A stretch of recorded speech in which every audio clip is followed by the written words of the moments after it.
Good morning, 안녕하세요.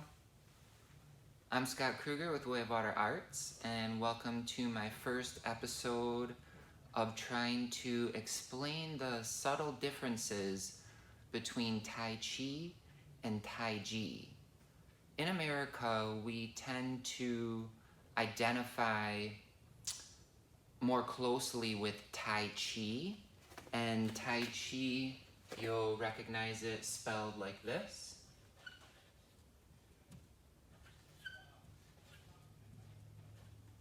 Tai Chi. And in America in the 1960s, I believe that was about the time that Tai Chi started coming to America. And when it came here, it didn't come directly from the Chinese. So there were some mispronunciations possibly. Maybe there was a little bit of difficulty understanding the direct Chinese characters that identify with TaiJi, and I hope to explain them today in this episode. And there's one thing I definitely want to point out first. There are, I don't want to create any controversy and say that Tai Chi is better or worse than TaiJi. It's more of a deeper understanding of the true, authentic Chinese definition of TaiJi. And when I draw out the Chinese characters, there's a lot more meaning when we look at TaiJi versus Tai Chi. Now with Tai Chi, this first character here, Tai, that represents a very strong, centered human being. And this is what that character looks like.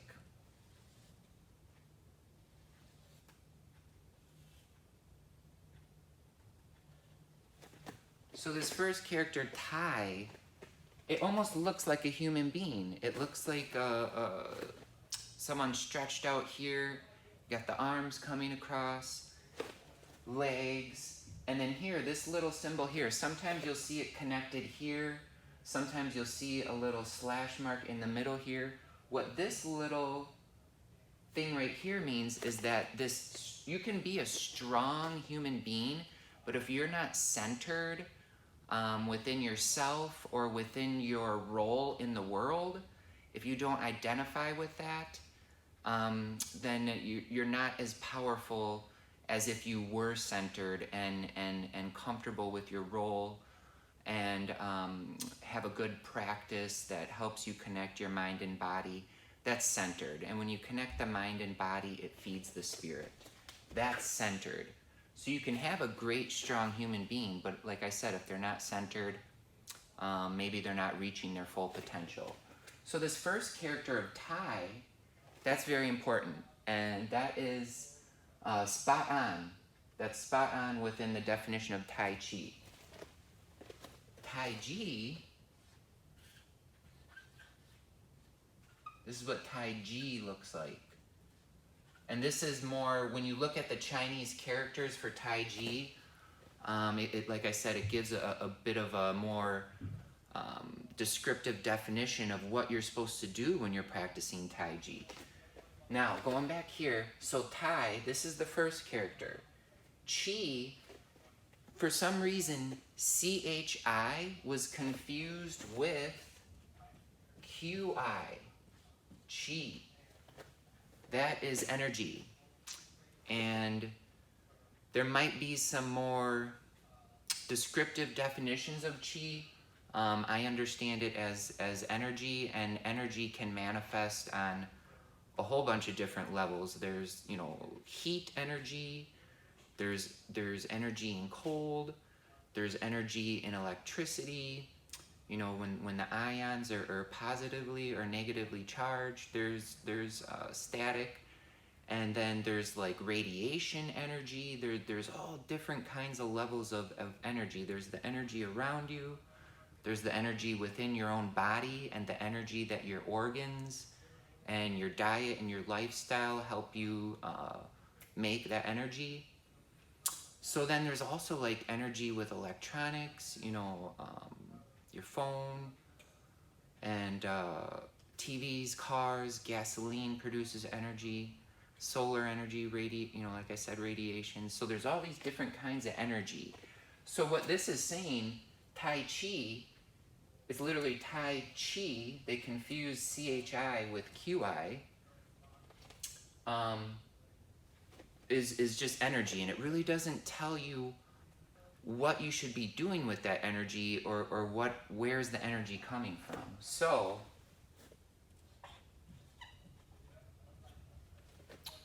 when we look at TaiJi, we already know that Tai stands for this symbol, the strong centered human being. Now Ji is very interesting because it has two characters within one circle. And I should have laid this out a little bit better, but you guys will get the gist. So Ji, this is over here. Ji has two characters. The first character here represents the opposite, growth in nature.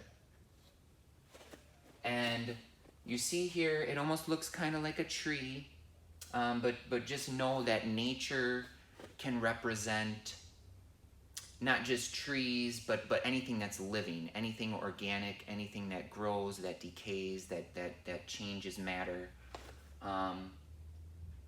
That's the definition there. And in nature, we have this growth that goes upward and downwards. So with a tree, you know, you got the leaves, the branches growing upwards, the trunk growing upwards, the roots are growing down into the ground, and then it spreads out. The girth of the trunk gets thicker, the branches go out this way, so you have the growth here, and then the growth here. And one of the things that I thought about with humans is that, you know, as children, we do a lot of growing upwards and outwards, but then as adults, you know, we tend to stop growing too much upwards. However, though, within this character, I feel that it even represents internal growth.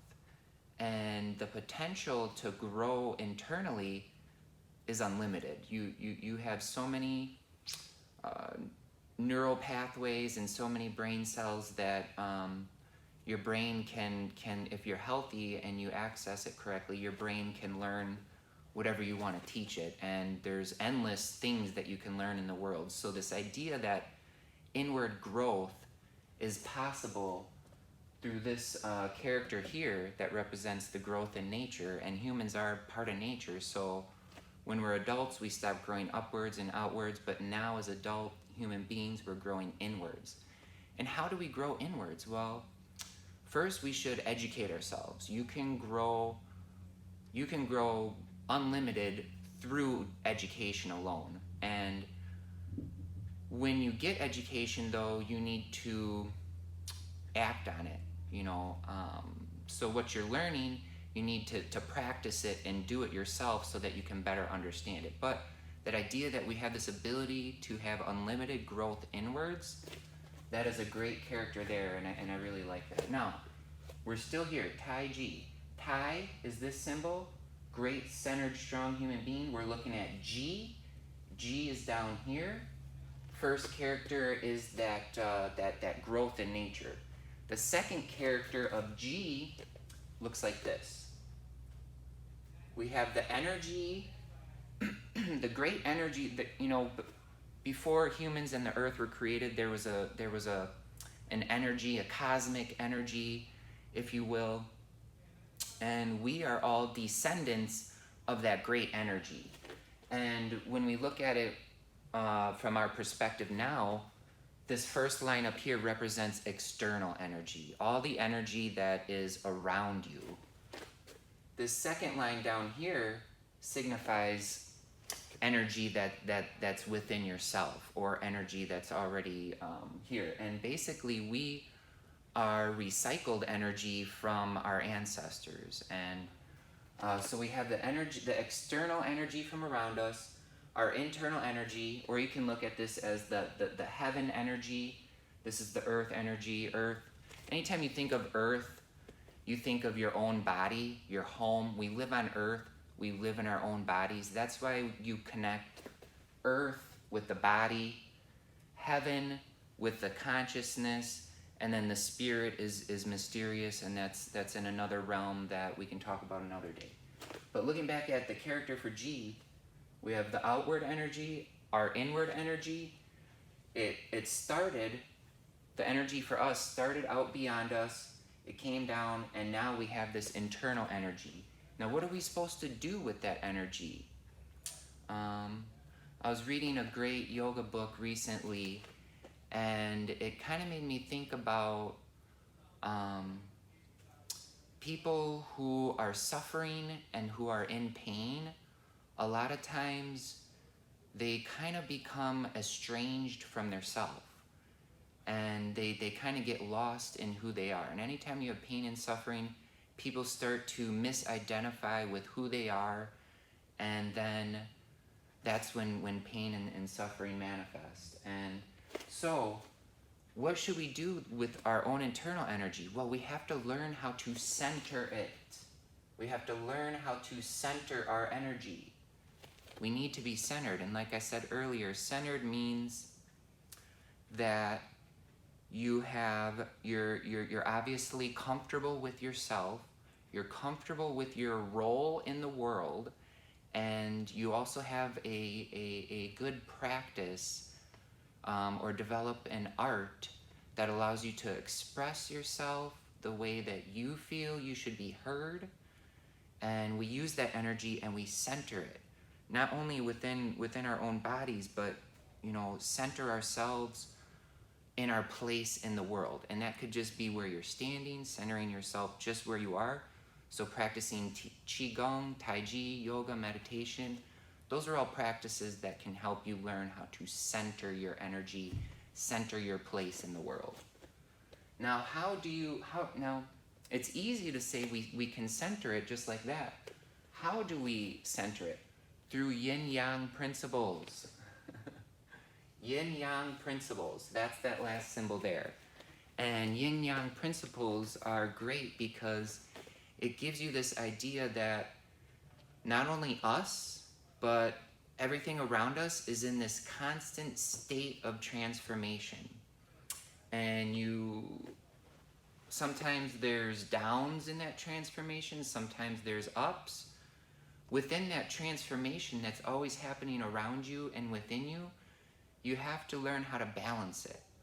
And balancing that can lead to great things, balancing your own neurochemistry, balancing you're helping balance your family and friends around you. The great thing about TaiJi is that once you learn how to access this energy for yourself, you begin to want to share it. And when you share that energy with those around you, in turn, you're helping transform them, you're helping them balance and center their own transformation. And so these characters here give a very clear definition of the difference between TaiJi and Tai Chi. And like I said at the beginning, I'm not saying one is better than the other. I just feel like when Tai Chi came to America in the 1960s, something was lost in translation. So I'm Scott Krueger with Way of Water Arts. I hope you found this video helpful. Please comment, share, and subscribe. The YouTube channel has been doing really good, and I'm very, very happy, but I want to be able to share this knowledge and help people learn how to center themselves and then center those around them. And we will learn how to do the TaiJi and Yin Yang dance. Thank you very much. Annyeonghaseyo.